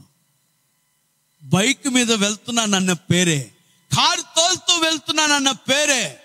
భూమి మీద మన జీవితము ఎలా ఉండాలనేది దేవుని వాక్యములో మనం గమనించినట్లయితే మనం చూడగలిగిన విషయము, ఈ భూమి మీద మనం నిమిత్త మాత్రులుగా ఉండాలి. ఎలా ఉండాలి చెప్పండి? అంటే ఏందో తెలుసా? అంటనంతగా ఉండాలంట. పౌలు చెప్తున్నాడు, రహస్యాలు చెప్తున్నాడు. మీ కుటుంబాల సమస్యలు పెట్టడానికి రాత్రి చెప్పడంలే. భర్త ఉన్నవాడు భర్త లేనట్టు ఉండాలంట, భార్య ఉన్నవారు భార్య లేనట్టు ఉండాలంట. పందెములో పరిగెత్తేటువంటి వారు నిమిత్త మాత్రులుగా ఉండాలి. అంటే చూసారా, మనస్సు అంతా కూడా అట్టే ఉండాలి, కన్నులు అటువైపే ఉండాలి, మన జీవితము అటువైపే ఉండాలి. మనం ఎప్పుడైతే అటువైపే ఉంటామో, మన జీవితం అటువైపే ఎప్పుడైతే ఉంటుందో, దేవునితో, దేవుని సహవాసంతో, దేవుని ఆలోచనలో, దేవుని ధ్యానములో నిర్విరామముగా అలసట లేకుండా ఎప్పుడైతే మనం అలా ముందుకు సాగుతూ ఉంటామో, ఆయన స్వరము, పెళ్లి కుమార్తెయు ఆత్మయు ఇక్కడికి ఎక్కిరాము అనే ఆ స్వరము వినబడగానే చూసారా, మనం వెంటనే ఏం చేయగలం చెప్పండి? వెళ్ళిపోగలం. మీకు ఒక చిన్న ఉదాహరణ చెప్తాను, వినండి. ఒకసారి రాజుగారు ఒక ఓడలో ప్రయాణం చేస్తూ ఉన్నారు. ఓడలో ప్రయాణం చేస్తూ ఉంటే రాత్రి అయింది. ఆ రాత్రి ప్రయాణంలో ఓడ పగిలిపోయింది. ఓడ ఎప్పుడైతే పగిలిపోయిందో ఇక ఆ ఓడలో ఉన్న వాళ్ళందరూ కూడా నశించిపోయినారు. రాజుగారికి ఆ ఓడ ప్రయాణం జరిగేటువంటి ఆ పరిస్థితిలో ఒడ్డుకు చేరడానికి ఆయనకు ఒకే ఒక అవకాశం దొరికింది. ఒక పెద్ద ఓడ మాను దొరికింది. దాన్ని గట్టిగా పట్టుకున్నాడు. దాన్ని గట్టిగా పట్టుకుని ఆ సముద్రంలో తేలాడి చివరికి ఆయన రాజ్య సంస్థానమునకు సంబంధించిన ప్రాంతానికే వచ్చాడు. వచ్చిన తర్వాత ఆ రాత్రుల్లో బాగా తడిసిపోయినాడు. ఆయన రాజవస్త్రం మారిపోయింది, అంతా మారిపోయింది. అయ్యో, ఈ స్థితిలో ఉన్న నన్ను ప్రజలు ఎవరైనా చూశారంటే నాకు అవమానం అని చెప్పేసి రాత్రి ఏం చేస్తున్నాడు, ఇది ఏ ప్రాంతం అని చూస్తున్నాడు. అంతా చూసిన తర్వాత ఆ రాజు, ఇది మన మంత్రి ఉన్న స్థలమే, మన మంత్రి ఉన్న ఊరే అని అన్నాడు. మంత్రి ఎప్పుడు ఎక్కడ ఉంటాడు చెప్పండి? రాజు మందిరంలోనే కదా ఉంటాడు, రాజు దగ్గరే కదా ఉంటాడు, రాజు మాటలే కదా వింటుంటాడు. ఆ రాజు ఆ ధైర్యంతో వెళ్ళి మంత్రి ఇంటికి వెళ్ళి తలుపు కొడతా ఉన్నాడు. ఓ మంత్రి, ఓ మంత్రి, ఓ మంత్రి అని తలుపు కొడతా ఉంటే రాజు నన్ను చెప్పుకోవడంలే. ఎందుకంటే పరువు పొద్దు చుట్టుపక్కల లేస్తారేమని చెప్పి ఓ మంత్రి తలుపు తీయాలంటే ఆయన అంటున్నాడు లోపల చేరి, ఎవరి రాత్రిలో ఏం పని బట్ట లేకుండా రేపు రండి, మీకు ఏదైనా సహాయం చేస్తాను, రేపు రండి అని అంటా ఉన్నాడు. ఈ రాజుకు ఒక ధైర్యం, వాడు నా మంత్రే, నా వాడే అని చెప్పేసి ఏం చేస్తా ఉన్నాడు, తలుపు కొడుతున్నా కానీ ఆయన అదే సమాధానం చెప్తున్నాడు. ఇక అతనికి ఓపిక లేక రాజుగారికి, ఏముంది నా పరిస్థితి, ఇలా ఉన్నాను, తడిసిపోయినాను, చలేస్తుంది అని చెప్పేసి పక్కనున్నటువంటి ఒక చిన్న పూరి గుడిసె దగ్గరికి వెళ్ళాడు. అందులో ఒక పెద్ద ఆయన ముసలాయన కూర్చో అన్నాడు. ఆయన దగ్గరికి వెళ్ళాడు. అయ్యా ఎవరు ఇంట్లో అన్నాడు. ఆ పెద్ద ఆయన బయటకు వచ్చాడు. అయ్యా రండి. అయ్యో రాజుగారు మీరా, రండి రండి రండి రండి అని చెప్పి ఆ పెద్ద ఆయన ఏం చేసినాడంటే, కూర్చోడానికి ఏ స్థలం లేదే అని ఆయనకున్నటువంటి పెట్టి ఒకటి తీసి వేశాడు. ఆయన దగ్గర ఉన్న వస్త్రం ఇచ్చినాడు. తుడుచుకోండి అయ్యా, కప్పుకోండి అయ్యా, చలి అని చెప్పినాడు. తెల్లవారికి ముందే రాజు, ఇదిగో నువ్వు నా రాజ మందిరానికి రా అని తన ఉంగరాన్ని తీసి అతనికి ఇచ్చేశాడు. ఇచ్చేసిన తర్వాత ఆ పెద్ద ఆయన, అయ్యయ్యో ఎందుకని అంటున్నా, నువ్వు మందిరానికి రా అన్నాడు. అంతే. తర్వాత ఆ పెద్ద ఆయన కోసం చూస్తూ ఉన్నాడు. ఆ పెద్ద ఆయన, రాజుగారు నన్ను రమ్మన్నారు కదా అని చెప్పేసి పోయాడు ఆ స్థలానికి. ఆ ఉంగరాన్ని చూసేటప్పుడు భటులు ఆయన్ని లోపల పంపించినారు. రాజు ఆ మందిరంలోకి ఆ పెద్ద ఆయన రాగానే రాజే నిలబడ్డాడు. ఆశ్చర్యమేసింది. అప్పుడు రాజు ఒక సంఘటన చెప్తున్నాడు. ప్రజలారా గమనించండి, ఇదిగో నాకు ఇటువంటి ప్రమాదం జరిగింది. అయితే ఆ రాత్రి సమయంలో నేను ప్రాణ అపాయ స్థితిలో నుంచి బయటపడి నా వాడు నాతో ఉండేవాడు, ఎప్పుడు నా స్వరం వినేవాడు, నా మాటలు వినేవాడని మంత్రి ఇంటికి వెళ్ళి నేను తలుపు కొడితే అతడు నా స్వరము విని నన్ను కనుక్కోలేకపోయాడు. కానీ ఎప్పుడో చూసినటువంటి ఒక వ్యక్తి, ఎప్పుడు నాతో ఉండని వ్యక్తి నన్ను చూడగానే, రాజుగారు, అప్పటికి నా అవతారం మారిపోయింది. ప్రియమైన వాళ్ళరా, యేసు ప్రభు భయంకరమైనటువంటి శ్రమను అనుభవించినాడు. ఆ యొక్క ఒలీవల కొండ నుంచి ఆయన దిగి వస్తున్నప్పుడు, ఆయనను పట్టుకున్నప్పటి నుండి ఆయనను కొట్టుచు, పిడుగుద్దులు గుద్దుచు, సంఖ్యలతో కొడుతూ, ఆయనను ఏ విధంగా ఆయన భయంకరమైనటువంటి దెబ్బలతో, కొరడాలతో, 5 విధములైన గాయాలతో ఆయన శరీరం అంతా రూపు రేఖలు కోల్పోయినాడు. సొగసైన లేనివాడుగా మారిపోయినాడు.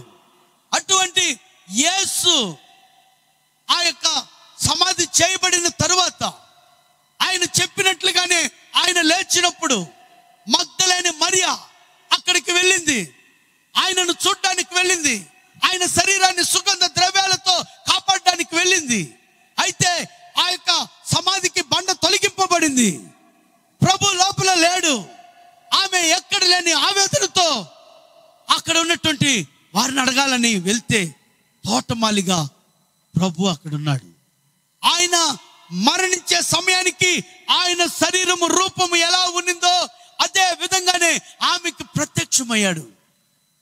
కానీ అయ్యా తోటమాలి, నా ప్రభుని చూసారా అని ఆయన ఎక్కడున్నాడో చెప్పండి అంటే ఆయన అంటున్నాడు ఒకే ఒక మాట, అమ్మా అన్నాడు. అంతే. అమ్మా అనగానే రబ్బుని, బోధకుడా, ఒక్క మాటకి, ఒక్క స్వరమున రబ్బుని, బోధకుడా అని వెంటనే ఆయన పాదాల మీద పడబోయింది.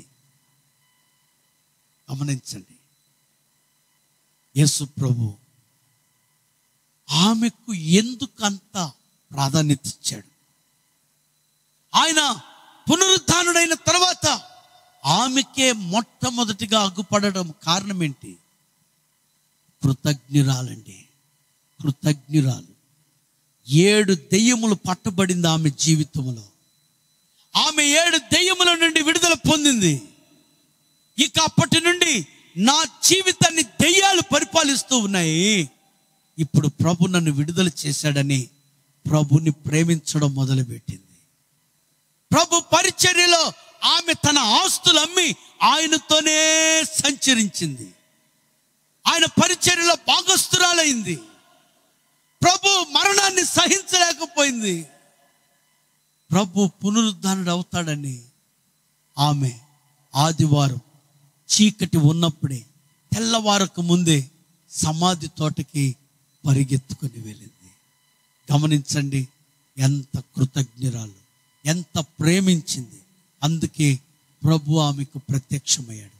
అయితే ఇప్పుడు ఒక చిన్న మాటను మనం గమనించుదాం. అమ్మా అని పిలవగానే ఆమె హృదయములో ఎంత ఆనందమో దుఃఖమో మనం చెప్పలేం. ఎందుకంటే ప్రభు స్వరం ఆమె ఎంత ఐడెంటిఫై చేసింది, కనిపెట్టింది కదా. కానీ మంత్రి కనిపెట్టలేకపోయాడు రాజు. కారణం ఏందో తెలుసా? బాగా ఆలోచన చేయండి. అతడు అక్కడ ఉన్నంత వరకే మంత్రి. అక్కడి నుంచి దాటుకొని వచ్చిన తర్వాత మనం గుళ్ళో ఉన్నంత వరకే భక్తులు. గుడి నుండి బయటకు వచ్చిన తర్వాత మనము ప్రార్థనకు వస్తేనే ప్రార్థన. దాన్ని వదిలిపెట్టి బయటకు వచ్చిన తర్వాత మనం దేవునితో సహవాసం చేస్తున్నామా? దేవుని స్వరం, మెల్లటి స్వరము వినడం మనకు అలవాటు ఉందా? దేవుని యొక్క మనసు అర్థం చేసుకునే మనసు మనకుందా? ఈ రాత్రి మనం జ్ఞాపకం చేసుకుందాం. ఏర్పరచబడిన వారు దివారాత్రులు ఆయన సన్నిధిలో ఉంటారు. దివారాత్రులు ఆయనకు మొరపెడుతూ ఉంటారు. మొరపెట్టేవారు ఆయన వైపు చూస్తూ ఉంటారు. మొరపెట్టేటువంటి వారు ఆయన స్వరమును వింటూ ఉంటారు. ఏర్పరచబడిన వారి జీవితంలో ఇదే మనం చూడగలం. ప్రియమైన సోదరుడా, సోదరి, ఇదిగా కడపూర శబ్దము మ్రోగే సమయం ఆసన్నమైంది. ఏర్పరచబడిన వారు, ఇదిగా నమ్మకమైనటువంటి వారు, ప్రభు సైన్యముగా మారినటువంటి వారు ఆ స్వరము విని ఆయనను ఎదుర్కొనేటువంటి సమయం ఆసన్నమైంది. కానీ ఈ రాత్రి ప్రభు రాకడ ఎందుకు ఆలస్యమైందో తెలుసా? ఇదిగో కరోనా వ్యాధి వచ్చింది కదా. కరోనా వ్యాధిలో చాలా మంది రక్షించబడ్డారు. ప్రాణ భయముతో మరణం దగ్గరికి వెళ్ళింది. వారు మరణ పంచుల దాకా వెళ్ళారు. అందుకనే ప్రాణ భయముతో యేసు ప్రభుని నమ్ముకున్న వారు చాలా మంది ఉన్నారు. ఈ రోజుటికి కూడా రక్షించబడే అనేక అన్యులు ఉన్నారు. భయంకరమైన అన్య జనాంగము, భయంకరమైనటువంటి విగ్రహారాధనలో భయంకరమైన స్థితిలో ఉన్నవారు ఉన్నారు. ఇటువంటి పరిస్థితుల్లో కూడా వాళ్ళు అనేకులు రక్షించబడుతున్నారు. ప్రభు ఏ ఒక్కరు నశించడం ఆయనకి ఇష్టం లేక ఏం చేస్తున్నాడు చెప్పండి? తన రాకడను ఆలస్యం చేస్తూ ఉన్నాడు. కానీ ఆయన రాకడకు తగిన సూచనలు భూమి మీద అన్నీ కూడా జరుగుతూనే ఉన్నాయి. నీకు చింత లేదా? నీకు చింత లేదా? క్రైస్తవుడు అనే పేరు మాత్రమే కాదు, క్రైస్తవురాలు అనే పేరు మాత్రమే కాదు, క్రీస్తు ప్రియురాలు అనే పేరు కావాలి. ఆయన పెండ్లి కుమార్తెగా సిద్ధపడవలసిన సమయం ఇది. కనుకనే దేవుడు నీ కోసం, నా కోసం ఆయన రాకడను ఆలస్యం చేశాడు. జీవితంలో నామకార్థ క్రైస్తవ జీవితము పిలవబడిన వారి జీవితం. కానీ క్రైస్తవులలో దేవుని కొరకు జీవించాలి, ప్రభుని ఎదుర్కొనేటువంటి సమర్పణ జీవితం కావాలి అనేటువంటి జీవితము ఏర్పరచబడిన వారి జీవితం. ఈ రాత్రికాల సమయంలో నీ జీవితాన్ని ఎలా నడుపుకోవడానికి ఇష్టపడుతున్నావు? ప్రభు అతి శీఘ్రముగా రాబోతూ ఉన్నాడు. తన కొరకు కనిపెట్టుకొని ఉండు వారి రక్షణ కొరకు దివారాత్రులు పావురమోలే కన్నీరు విడిచి ప్రభు సన్నిధిలో రోధించేటువంటి పరిశుద్ధులకు న్యాయం చేయటకు ప్రభు త్వరగా రాబోతున్నాడు. కానీ ఇంత జీవితం జీవించి విడవబడడం అనేది ఎంత నేరం, ఎంత బాధ, ఎంత భయంకరం. ఈ రాత్రి దేవుని పాద సముఖంలో పరిశుద్ధాత్మ దేవుడు మనల్ని అందరినీ దర్శిస్తూ ఉన్నాడు. ఒక్క నిమిషం అందరూ లేచి నిలబడదాం. ఒక్కరు కళ్ళు మూయి. ప్రియ దేవుని బిడ్డ, ఆడుతున్నావు కానీ ప్రభు రాకడలో ఎత్తబడే జీవితం జీవిస్తున్నావా? దేవుని సన్నిధిలో పరిచర్య చేస్తున్నావు కానీ దేవుని రాకడలో ఎత్తబడే జీవితం జీవిస్తున్నావా? దేవుని వాక్యం చదువుతున్నావు, దేవుని వాక్యం ప్రకటిస్తున్నావు, దేవుని పరిచర్య చేస్తున్నావు, అంతా మంచిదే. కానీ దేవుని బిడ్డ, ఈ రాత్రి దేవుడు నిన్ను పిలిచిన పిలుపు ఉద్దేశం వేరే. ఆయన నిత్య మహిమలో నువ్వు నిలబడాలనే దేవుడు నిన్ను పిలిచాడు. ఆయన మహిమలో నువ్వు నిలబడాలనే దేవుడు నిన్ను పిలిచాడు. సహోదరి, ఆ రాకడలో నువ్వు ఎత్తబడేటువంటి ఒక ఏర్పరచబడినటువంటి పరిశుద్ధుడిగా, పరిశుద్ధురాలుగా ఉండాలి. అది ముఖ్యమైన జీవితము. ఆయన రాకడలో ఎత్తబడేటువంటి జీవితమే మనందరికీ ముఖ్యమైన జీవితము. హల్లెలూయా. ప్రియ సోదరుడా, సోదరి, ఈ రాత్రి కాల సమయంలో నీ జీవితంలో ఏదైనా కొదువ, కొరత కనబడుతుందా? దేవుని వాక్యము విత్తబడుతూ ఉంది. యేసు ప్రభువు చెప్పినారు, కొన్ని విత్తనాలు రాళ్ళ మీద పడ్డాయి, రాతి నేల మీద పడింది. మన్ను లోతుగా లేనందున పైకి మాత్రమే మట్టి ఉన్నట్టు కనబడుతున్నది. హృదయములో రాయి ఉంది. లోబడని స్థితులు ఉన్నాయి. కొన్నిటికి మాత్రమే లోబడుతున్నారు, కొన్నిటికి లోబడని పరిస్థితులు ఉన్నాయి. ప్రియ దేవుని బిడ్డ, నీ జీవితంలో దేనికి లోబడుతున్నావు, దేనికి లోబడడం లేదు? దేవుడు నిన్ను అనేక మార్లు హెచ్చరించి ఉండొచ్చు. ఆ కొదువుల నిమిత్తమై నిన్ను హెచ్చరించి ఉండొచ్చు. నువ్వు లోబడు లోబడు లోబడని. కానీ నువ్వు లోబడుతున్నావా? కొన్ని విత్తనాలు ముళ్ళ పొదల్లో పడ్డాయి. అవి ఎదిగినాయి, కానీ ముళ్ళు వాటిని అణిచివేసింది, వాటి ఫలములను అణిచివేసింది. ఈ రాత్రి ఆ ముళ్ళు ఏదో కాదు, ఐహికమైన విచారాలు, లోక సంబంధమైన విచారాలు. ఈ రాత్రికాల సమయంలో ప్రియ దేవుని బిడ్డ, నీ శరీరం అయితే ఎదుగుతూ ఉంది, కానీ నీ ఆత్మ నలిగిపోతుంది. నీ బాహ్య పురుషుడు అందముగా తయారవుతున్నాడు, కానీ నీ అంతర పురుషుడు ఈ రాత్రి ఏ స్థితిలో ఉన్నాడో గమనించగలుగుతున్నావా? మా ప్రభు రాకడే నువ్వు ఎవరనేది బయటేసేటువంటిది. యేసు ప్రభు రాకడే ఆ కడబుర శబ్దమే నువ్వు ఎవరు అనేది తెలియజేసేది. నేను ఎవరిని అనేది నన్ను గురించి కూడా తెలియజేసేది ఆ రాకడే. కాబట్టి రాత్రికాల సమయంలో దేవుని భయం పొందుకుంటావా? ఈ రాత్రి నీ రహస్య జీవితాన్ని దేవుని భయముతో బయటేస్తావా? నీ చీకటి జీవితాన్ని దేవుని యొక్క మాటలకు భయపడి యేసు ప్రభు పాదాల దగ్గర పెడతావా? ప్రియ సోదరి సోదరుడు, నీ అక్రమమైనటువంటి క్రమము లేనటువంటి నీ జీవితాన్ని ఈ రాత్రికాల సమయంలో ప్రభు పాదాల దగ్గర అప్పగిస్తావా? పరిపూర్ణమైన దేవుని ఆశీర్వాదాలు, పరిపూర్ణమైన దేవుని కార్యాలు, పరిపూర్ణమైన దేవుని సహవాసము నీ జీవితంలో లేదంటే కారణం ఏంటో నీకు అర్థమవుతుందా? దేవుని సన్నిధిలో ఉన్నంత వరకే ఒక భక్తుడిగా భక్తురాలుగా మనం వేషం వేస్తున్నాం. అయితే దేవుని మందిరాన్ని విడిచి వెళ్తే మన తలంపులు మారడం లేదు, మన చూపులు మారడం లేదు, మన మాటలు మారడం లేదు, మన ప్రవర్తన మారడం లేదు, మన క్రియలు మారడం లేదు. దేవుని మందిరంలో నువ్వు ఒక దేవుని బిడ్డగా చెప్పబడుతున్నావే కానీ నీ ఇంటిలో దేవుని బిడ్డని చెప్పగలుగుతున్నారా? నీ ఇంటి చుట్టుపక్కల నువ్వు దేవుని బిడ్డవని చెప్పగలుగుతున్నారా? ఈ రాత్రి నువ్వు పరిశీలన చేసుకో, ఈ రాత్రి పరీక్ష చేసుకో. దేవుని రక్షణ నీకు సమీపంగా ఉంది. దేవుని రాకడ అతి సమీపంగా ఉంది. ఆయన రాజ్యము సమీపముగా ఉంది. రాత్రి కాల సమయంలో నీ జీవితాన్ని నీకు ఇదిగో సమయాన్ని దేవుడు నీకు ఇచ్చి ఉన్నాడు. ఒక పరిశుద్ధమైన బిడ్డగా, పవిత్రమైనటువంటి ఒక కన్యకగా నీ జీవితాన్ని మార్చుకోవడానికి ఇదే నీకు అనుకూల సమయం. నేడే నీకు రక్షణ దినం.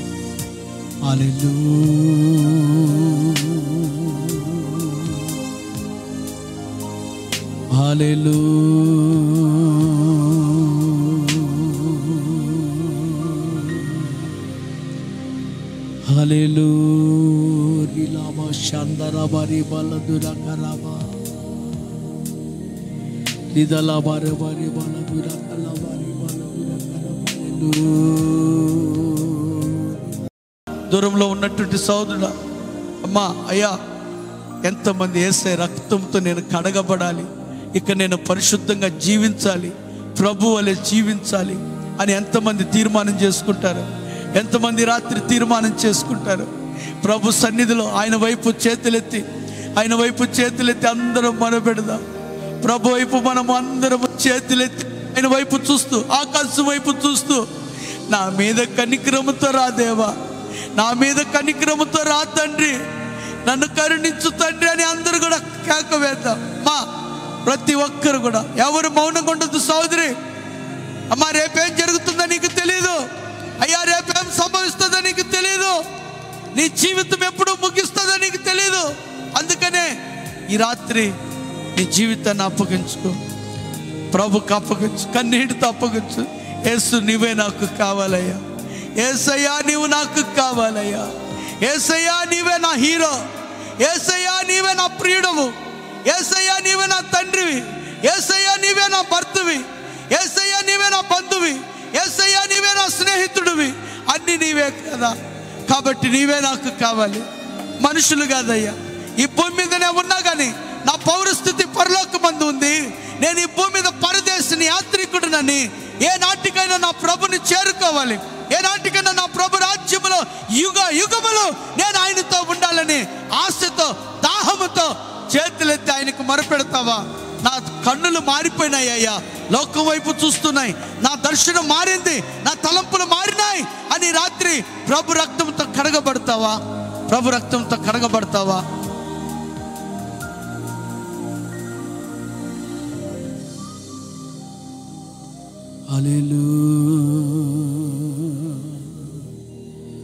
నీతో నేనుండుటయే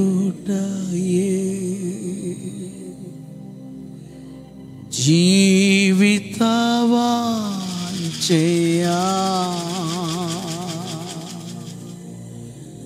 నీ చిత్తం నెరవేర్చుటయే హృదయ తపనయ్యా.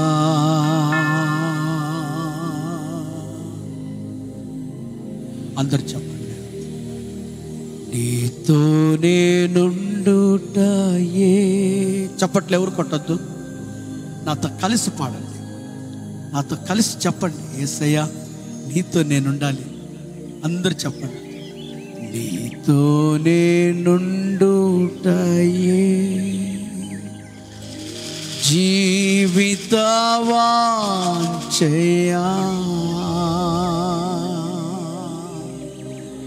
నీ చిత్తం నెరవేర్చుటయే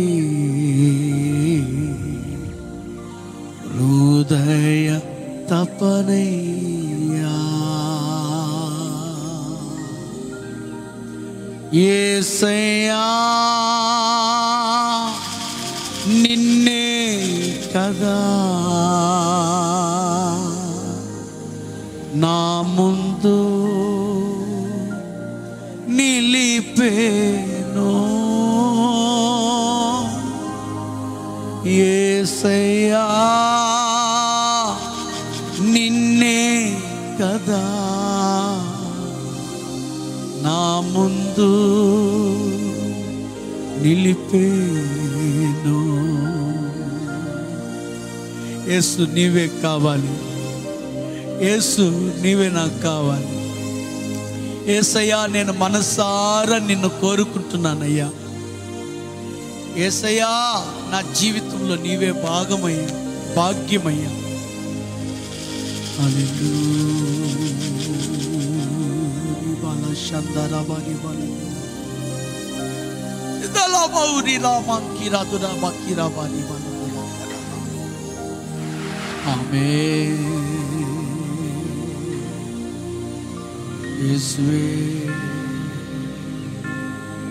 పరిశుద్ధుడు అయిన మా తండ్రి,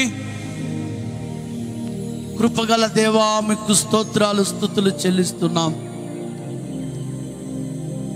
ఈ రాత్రికాల సమయంలో నీ బిడ్డలు దాహముతో దుప్పి నీటి వాగుల కొరకు ఆశపడినట్లు నీ కొరకు నీ బిడ్డలు ఆశపడి ఇక్కడ ఇంతవరకు నేను ఎదురు చూశాను. నేను నమ్ముతున్నాను తండ్రి, ఈ అల్పుణ్ణి మీరు నిలబెట్టి నీ మాటలు వినిపించుటను బట్టి నేను నమ్ముతున్నాను. నీ బిడ్డల దాహము తీర్చినారని నేను నమ్ముతున్నాను. ప్రభువా, ఈ రాత్రి ఈ బిడ్డలను ఆశీర్వదించయ్యా. ఈ రాత్రి ఈ బిడ్డలను మీరు ఆశీర్వదించండి ప్రభువా. ఈ రాత్రి చోట చేరిన ప్రతి ఒక్క బిడ్డను మీరు ఆశీర్వదించండి. ఎవరిని విడిచిపెట్టకుండా ఆశీర్వదించు.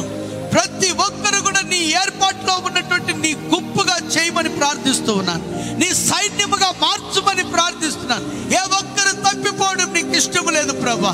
ప్రతి ఒక్కరి యొక్క దేవ సత్యమును ఉపదేశమును గ్రహించిన వారై ప్రభా నీ కొరకు ఎదురు చూచుటకు సహాయం చేయి. మహిమ ఘనత ప్రభావాలు మీరే పొందుకోమని ప్రార్థన చేస్తున్నాను. అవును, నిన్నటి దినాన మీరెందుకు ఈ లోకానికి వచ్చారో, నీ మొదటి రాక కారణం ఏమిటో తెలియజేశారు. రెండవ రాక కారణం ఏమిటో తెలియజేశారయ్యా. నీ రక్తంలో కడగబడినటువంటి పరిశుద్ధులు, నీవు ఏర్పరచుకున్న వారు, పిలువబడిన వారిలో నుండి వెళ్ళిపోవడమే నీ రెండవ రాకడని మీరు మాకు తెలియజేశారయ్యా. మేము ఏర్పరచబడిన గుంపులో ఉండాలి ప్రభా. సహాయం చేయండి, సహాయం చేయండి ప్రభా. సంఘమును ఆశీర్వదించండి అయ్యా దేవా. స్థానిక సంఘమును ఆశీర్వదించండి, దైవ జనరాలను ఆశీర్వదించండి, వారితో కలిసి ప్రయాసపడుతున్న వారందరిని ఆశీర్వదించండి, దైవజనులను మీరు ఆశీర్వదించండి దేవా. మీరే ప్రతి ఒక్కరికి కావలసిన నీ కృప, ఈ కృప కడవరి దినాలు అధికముగా అనుగ్రహించి దేవా, మంచి ఉన్నతమైనటువంటి ఉపదేశ జ్ఞానము నీ బిడ్డలకిచ్చి, మీ ఆత్మ పూర్ణులనుగా మా ప్రభా బలముగా నీ బిడ్డలను అభిషేకించి వాడుకొనమని ప్రార్థిస్తున్నా.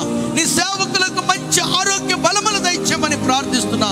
వారి వ్యక్తిగత కుటుంబ సంఘ పరిచర్యలలో మా ప్రభా నీ దీవెనలు దయచేయమని ప్రార్థిస్తున్నా. ఈ 2 దిన ఏర్పాట్లన్నిటిలో మా తండ్రి ప్రయాసపడిన ప్రతి బిడ్డను దీవించండి. ప్రార్థించిన వారిని, దూర దూర ప్రాంతముల నుండి ఆసక్తితో నీ సన్నిధికి వచ్చిన వారిని, ఆర్థికంగా సహకరించిన వారిని, మా ప్రభా ఆయా పనులలో పరిచర్య చేసిన వారిని, ప్రతి ఒక్క బిడ్డను పేరు పేరున మీరు ఆశీర్వదించండి. మీ నామానికి మహిమ తెచ్చుకునండి ప్రభా. మీరు మాకెన్నో మేలులు చేశారు. నీ బిడ్డలు ఆశించిన 3 దినముల పరిచర్యలో మంచి వాతావరణం ఇచ్చారు, చక్కటి లైటింగ్ సౌండ్ సిస్టమ్ని ఇచ్చారు, వాయిద్యాలు ఇచ్చినారు, పాటలు పాడేవారిని ఇచ్చినారు, నడిపించే వారిని ఇచ్చినారు ప్రభా. నీ మాటలు నీ సేవకులను నిలబెట్టుకొని అందించారు. మీకే సమస్త మహిమ ఘనత ప్రభావములు సమర్పిస్తుంటున్నాం. కృపదయించి ఇంకను మమ్మలను బలపరిచి నీ రాకడ సిద్ధపరిచి, నీ చిత్తమైతే ఇలా మరలా మేము కూడుకునేంత వరకు నీ దయ, నీ ప్రేమ, సహవాసము, సహాయము కోరుకుంటూ మా ప్రియుడు, మా రక్షకుడు, విమోచకుడైన యేసుక్రీస్తు నామములో ఈ మనవులన్నిటినీ స్తుతించి సమర్పించి అడిగి వేడుకుంటున్నాము తండ్రి. ఆమేన్. మరొక్కసారి ఆమేన్, ఆమేన్. దేవుడి యొక్క పరిచర్యను భారము వహించి నడిపించినందుకై స్తోత్రాలు చెల్లించుదా. చేతులెత్తి స్తోత్రాలు చెల్లించుదా. స్తోత్రం, స్తోత్రం, స్తోత్రం, స్తోత్రం, స్తోత్రం, స్తోత్రం, స్తోత్రం. దేవుడు ఎంతమందిని సిద్ధపరిచారో వాటన్నిటిని బట్టి కూడా దేవునికి స్తోత్రాలు చెల్లించుదాం. స్తోత్రం, స్తోత్రం, స్తోత్రం, స్తోత్రం, స్తోత్రం. తండ్రి, కుమార, పరిశుద్ధాత్మ దేవునికి స్తోత్రాలు చెల్లించుదాం. స్తోత్రం, స్తోత్రం, స్తోత్రం, స్తోత్రం, స్తోత్రం. నా ప్రాణమా యెహోవాను సన్నతించుము, నా అంతరంగమును సమస్తమా ఆయన పరిశుద్ధ నామమును సన్నతించుము. నా ప్రాణమా యెహోవాను సన్నతించుము, ఆయన చేసిన ఉపకారములలో దేనిని మరొకము. ఆమేన్.